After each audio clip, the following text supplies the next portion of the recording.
ഞങ്ങളുടെ ഈ ശാശ്വതമായ പ്രണയം വേദനയിൽ നിന്നൊരിക്കലും മുക്തമാകില്ല നാരായണ. ഇതിൽ പൂർണ്ണത ഒരിക്കലും പ്രാപ്തമാകുന്നതല്ല. ഇല്ല മഹാദേവ, അങ്ങ് ഇപ്രകാരം പറയരുത്. ഇതാണ് സത്യം നാരായണ. സൃഷ്ടിയുടെ ആരംഭം മുതൽ നാമം ആദിശക്തിയും ഒന്നു ചേരുകയും വേർപിരിയുകയുമാണ്. ഇത്തവണയും ആ പ്രക്രിയ ആവർത്തിക്കുന്നതാണ്. നാമും സതിയും ഒത്തുചേർന്നാലും ഒന്നാവുകയില്ല.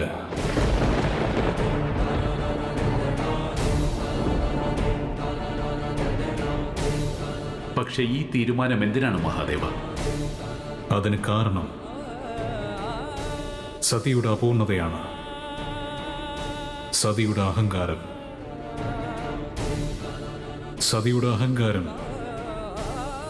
വേദനയുടെ തീവ്രമായ അവസ്ഥയിലേക്ക് എത്തിക്കുന്നതാണ്. അണുവായി ഇല്ലാതാക്കും. സതിയെ സ്വയം ഇല്ലാതാക്കും. ആ ദുഃഖത്തിന്റെ അഗ്നിയിൽ സതി മാത്രമായിരിക്കില്ല, നാമം ജ്വലിക്കുന്നതാണ്. ആ ദുഃഖത്തിന്റെ അഗ്നി നമ്മെയും തകർക്കുന്നതാണ്. ഇതാണ് നമ്മുടെ അപേക്ഷയുടെ കാരണം. വേദന എപ്പോഴും വേദന തന്നെയാണല്ലോ നാരായണ. സ്വന്തം പ്രിയതമയുടെ വേദന ഒരാൾ എങ്ങനെയാണ് സഹിക്കുക?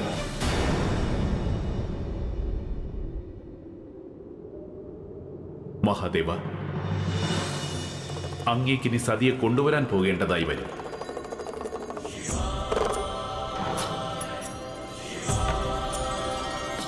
നമുക്കറിയാം മഹാദേവ, ധ്യാനത്തിൽ പോലും അങ്ങ് സതിയുടെ വേദനയെക്കുറിച്ച് ചിന്തിക്കുന്നതാണ്. സതിയെ ദുഃഖത്തിലാഴ്ത്താൻ അങ്ങേക്കൊരിക്കലും സാധിക്കുന്നതല്ല.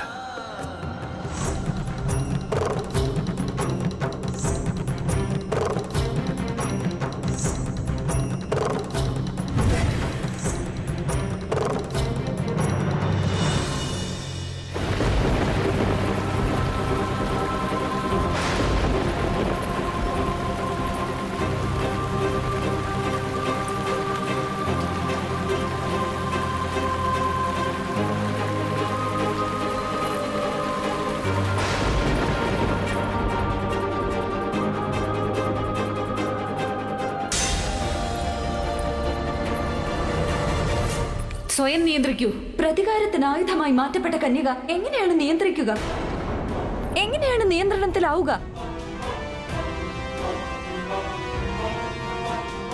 നീ ഇതെന്താണ് പറയുന്നത് പുത്രി? നാം സത്യമാണ് പറയുന്നത്. സതി, നാം നമ്മുടെ അസ്തിത്വത്തിന്റെ, നമ്മുടെ ജനനത്തിന്റെ രഹസ്യം അറിഞ്ഞിരിക്കുന്നു.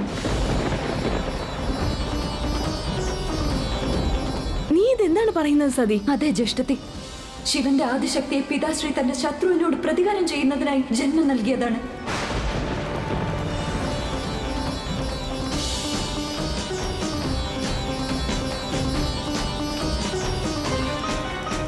നാം അദ്ദേഹത്തിന് ആയുധം മാത്രമാണ്.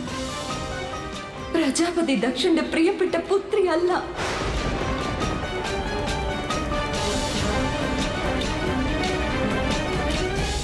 നീ ഇപ്പോൾ സ്വബോധത്തോടെയല്ല സംസാരിക്കുന്നത് സതി. പൂർണ്ണമായ ബോധത്തിൽ തന്നെയാണ് ജ്യേഷ്ഠത്തി, പൂർണ്ണ ബോധത്തിൽ.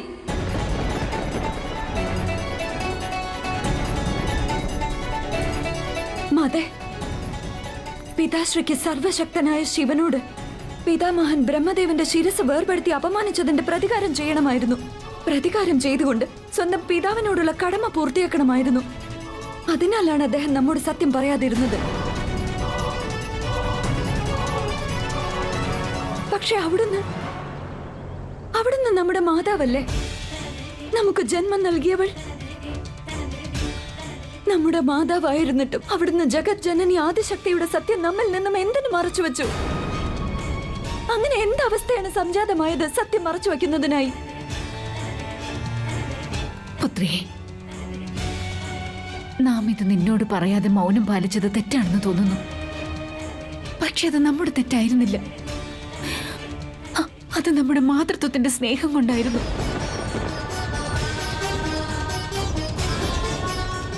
നാം ഒരിക്കലും ആഗ്രഹിച്ചിരുന്നില്ല നീ ദുഃഖിക്കണമെന്ന്.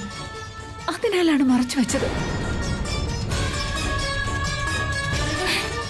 നമുക്കറിയാമായിരുന്നു സത്യം അറിഞ്ഞതിന് ശേഷം നീ വാശി പിടിക്കുമെന്ന്, ശിവനെ വിവാഹം കഴിക്കുന്നതിനായി.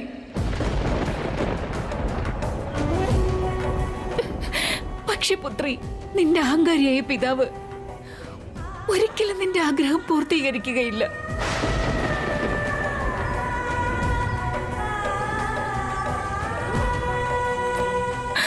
അദ്ദേഹം ഒരിക്കലും സമ്മതിക്കുകയില്ല ശിവനുമായുള്ള നിന്റെ വിവാഹം. പുത്രി, നമ്മോട് ക്ഷമിക്കൂ, നമ്മോട് ക്ഷമിക്കൂ.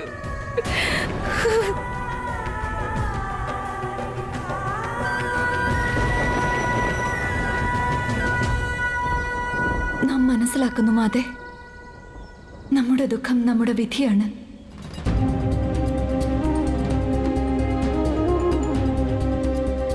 അല്ല പുത്രേ,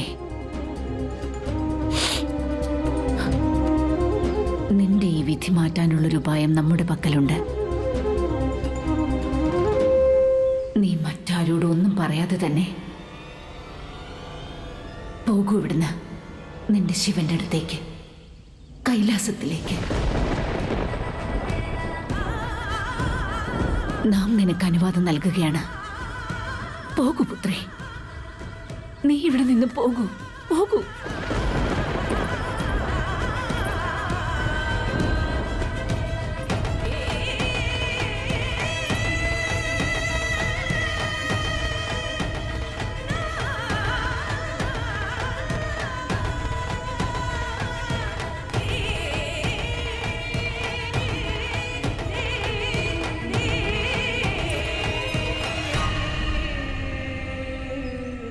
ഇല്ല മാതേ, അത്തരം പ്രവൃത്തി അപമാനം വരുത്തിവെക്കും. അവിടത്തേക്ക്, പിതാശ്രീക്ക്, ശിവന്, നിങ്ങളെല്ലാവർക്കും.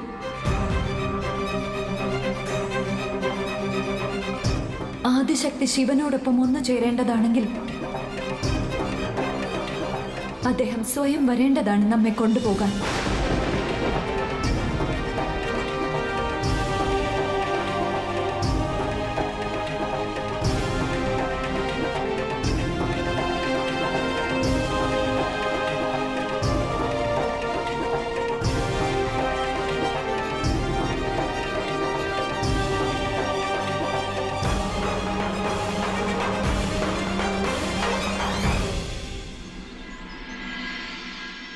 നിങ്ങളെല്ലാവരും നമ്മുടെ ക്ഷണം സ്വീകരിച്ച് ഇവിടെ എത്തിച്ചേർന്നിരിക്കുന്നു. നാം പ്രജാപതി ദക്ഷൻ നമ്മുടെ ഏറ്റവും ഇളയ പുത്രിയുടെ സ്വയംവരത്തിലേക്ക് നിങ്ങളെ എല്ലാവരെയും സ്വാഗതം ചെയ്യുകയാണ്. ഈ സ്വയംവരത്തിൽ നമ്മുടെ പുത്രി ആരെയാണോ വരണമാല്യം ചാർത്തുന്നത്, ആ വ്യക്തി നമ്മുടെ ഏറ്റവും പ്രിയപ്പെട്ട മരുമകനായി മാറുന്നതാണ്. ഹര ഹര മഹാദേവ, ഹര ഹര മഹാദേവ, ഹര ഹര മഹാദേവ, ഹര ഹര മഹാദേവ.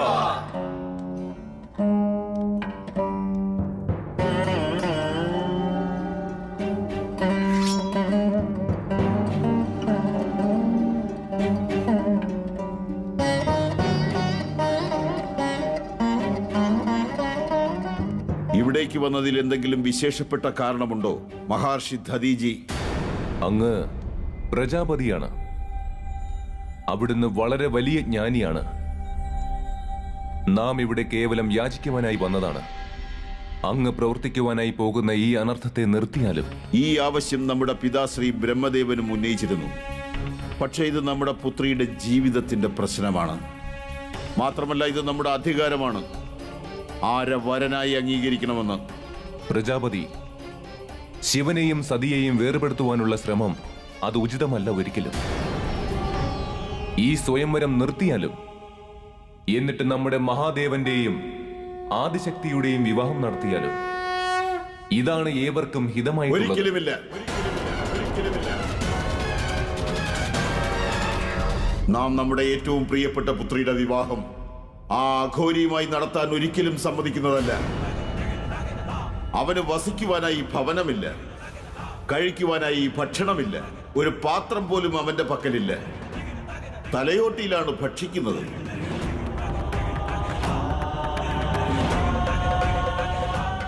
പാമ്പുകളുടെയും തേളുകളുടെയും കൂടെ കഴിയുന്നു. ഉന്മത്തം സേവിക്കുന്നു. നാഗം അവന്റെ ആഭരണമാണ്, ശ്മശാനം അവന്റെ വാസസ്ഥലമാണ്. അങ്ങനെയുള്ള അവനെ നമ്മുടെ പുത്രിയുമായി അങ്ങ് വിവാഹം കഴിപ്പിക്കാൻ പറയുകയാണോ? അവിടെന്ന് പറയുന്നത് എന്താണെന്ന് ഓർത്താലും മഹർഷി ദധീജി. അങ്ങ് എന്ത് വേണമെങ്കിലും ചെയ്തുകൊള്ളൂ പ്രജാപതി. പക്ഷേ സംഭവിക്കുന്നത് മഹാദേവന്റെ ആഗ്രഹം മാത്രമായി. ഇല്ല, ഇവിടെ സംഭവിക്കാൻ പോകുന്നത് നമ്മുടെ ആഗ്രഹം പോലെയായിരിക്കും. അങ്ങയുടെ സമക്ഷം തന്നെ ഈ സ്വയംവരം നടക്കുന്നതാണ് ദധീജി. എങ്കിൽ മാത്രമേ അങ്ങേക്ക് ആ കാപാലികനോട് പറയുവാൻ സാധിക്കൂ.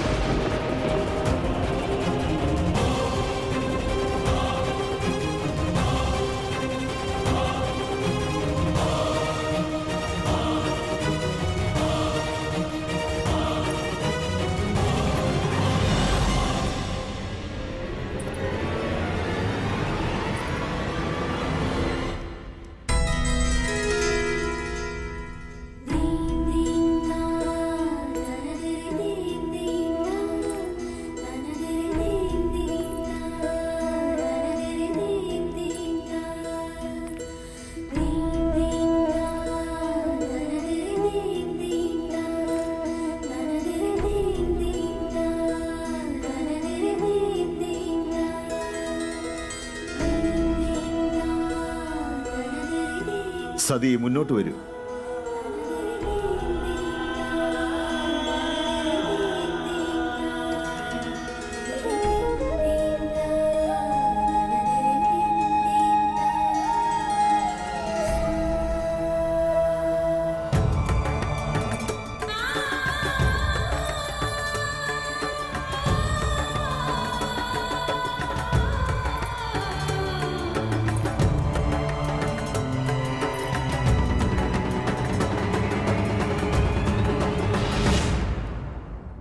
പുത്രി, നോക്കിയാലും നീ വരനായി തിരഞ്ഞെടുക്കുന്നതിന് തയ്യാറായി യോഗ്യന്മാരായ രാജകുമാരന്മാർ നിൽക്കുകയാണ്.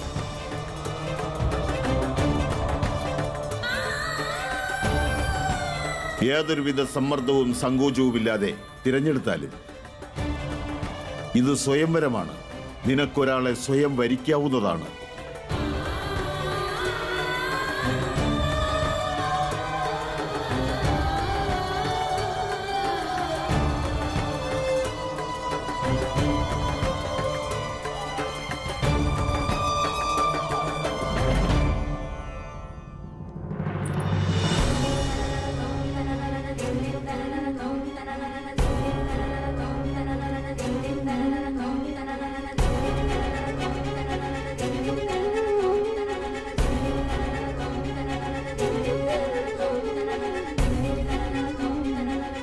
അങ്ങയ്ക്ക് കൂവളത്തിലെ ഇഷ്ടമാണെന്ന് കേട്ടിട്ടുണ്ട്.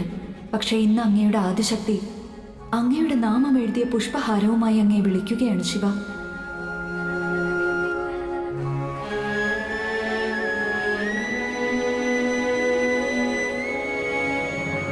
ഈ പുഷ്പഹാരം കേവലം അങ്ങയ്ക്കുള്ളതാണ്.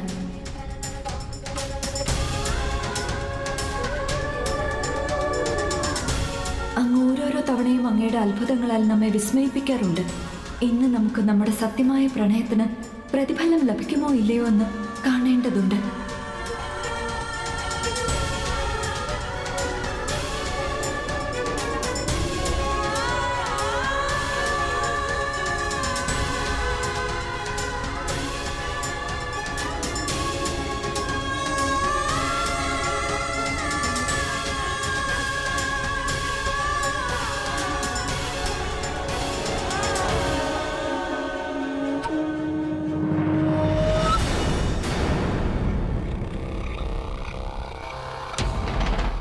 ഇതെന്ത് വിഡ്ഢിത്തമാണ്!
ഹര ഹര മഹാദേവ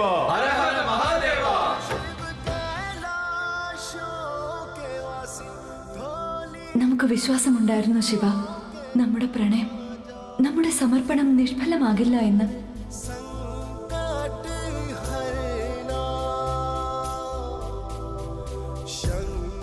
നമ്മുടെ പ്രണയത്തെ സ്വീകരിച്ചുകൊണ്ട് അവിടുന്ന് പവിത്ര പ്രണയത്തിന്റെ അഭിമാനം രക്ഷിച്ചു.